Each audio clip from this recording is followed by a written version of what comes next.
Day 103 of making music full-time. Strap in, because this is a long one where I make several OSHA violations. This first part's okay though. See, I'm having someone help me move the door. And it's not because it probably weighs about 300 pounds and I literally can't move it by myself.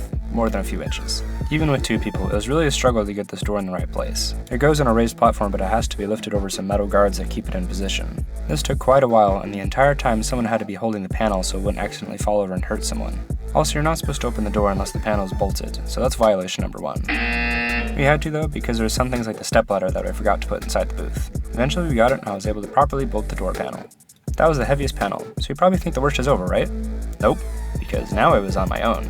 I installed the handle to the door next to avoid the awkward scenario of getting locked outside my booth in the middle of building it. Then I filled the gaps left by the door panel with mass-loaded vinyl and foam. This booth is non-parallel walls, which mean the gaps in some corners are much bigger than others.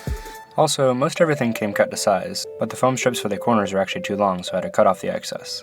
I think my conscience might have been getting to me for this next part, because I actually put this T-bar up too early. I think it actually ended up helping though when I did everything in this next step wrong. This panel is lighter than the others, but I shouldn't be lifting it this high by myself. I shouldn't be lifting up something heavy on the ladder without someone spotting me. I shouldn't put my foot on the stepladder's handrail, it's not a step. I shouldn't use my head to lift up something heavy. And I shouldn't step on the desk because it's barely rated to support my weight, let alone the weight of everything already on it, me, and the panel.